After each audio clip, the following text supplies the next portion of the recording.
Alongside Dennis Bernstein and Shane Kelly, I'm Irfaan Gaffar with the fourth period. We call this segment Dirty Gata. Guys, let's talk about the New York Islanders, a team last year that didn't make the postseason. This year, they're kind of on that similar trajectory where they're not probably going to be playing meaningful hockey in March and April. So, Dennis, I'll begin with you from the outside looking in. Yeah. What do you see with this Islanders team that really isn't going in the right direction?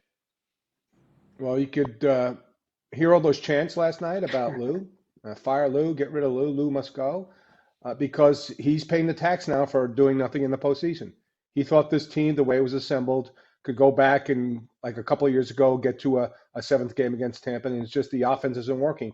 And I'm sure Shane will have a deeper dive on this. But the weird thing is, I think they're second in goals by defensemen in this league, led by Noah Dobson. But that offense, and with Palmieri out, with Wallstrom out, it's just not delivering.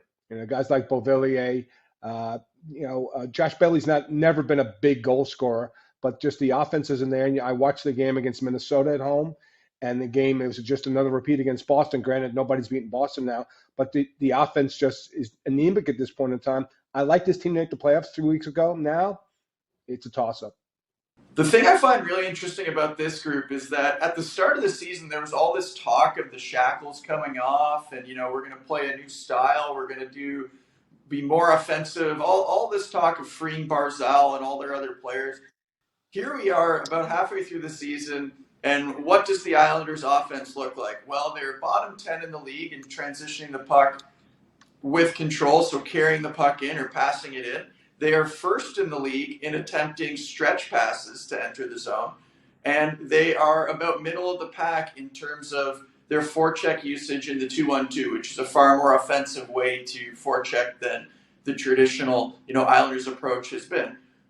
What are they good at? Well, they're back to being a team that doesn't give up anything the other way. So it's a really weird transition that they've made throughout the course of the season, with all this talk of being super offensive, but really going back to the Islanders of old and reverting into this shell where there's really a huge emphasis on not getting beat, the 1-2-2 forecheck all the time, tons of stretch passes, making sure everything stays outside. It's a really odd shift, and it hasn't really worked.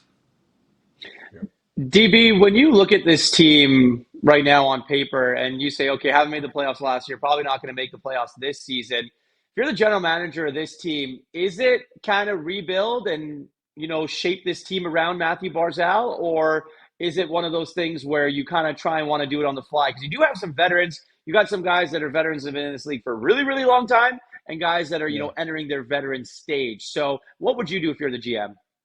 Well, a guy like Zach Parisi's having a really nice season, but you can't think wholesale changes. Can you think a scorer at the deadline? And could you think of a guy like Patrick Kane at the deadline on right wing? When you look at their production on right wing, yeah.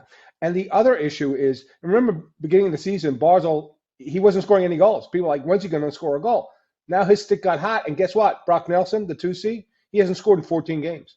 It would be nice for the last 40 games if Barzal and Nelson both scored in games. That might help this team. But I'm like Shane, I just don't see enough creativity or flow or actually talent offensively. I don't think there's that much offensive talent on this team. I think Shane can back me up on this, I think they're still trying to win games 3-2 in a 4-3 league. And it's just not working for this team. So, look, could they have a nice run? Could they get to the postseason as a wild card? They could, but they could just easily be in the outside looking in the postseason. I don't know what to do. I think one big move for this team, because I look at the age of the players, as you mentioned. I look at the terms on some of these deals. You can't move around a lot of pieces, guys. So at this point, you're going to have to bring in one big-time player. And I question if it's even going to be the current general manager who's going to make those moves in the offseason.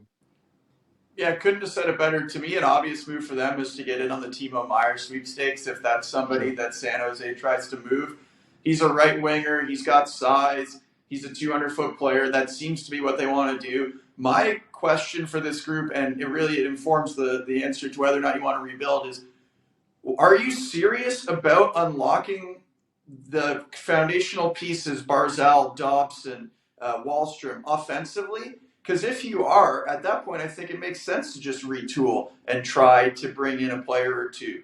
Like, let these guys try to carry the puck in. Let them have some more freedom offensively. Let them do what they're really good at. If you're not, why do you keep guys who excel at that style of play around? Again, I just keep coming back to Lambert at the start of the year was gung ho about like Yeah. let's take the shackles off, and here we are, and they're back to being one of the most kind of trappy defensive teams in hockey. And they've got amazing goaltending. So to me, it's kind of why aren't you trying to play a more offensive style? And if that's coming from Lou, then to me it makes sense to try to rebuild this group. But if they are to want to take these guys and give them some freedom, I think you add a piece and you just see what kind of noise you can make.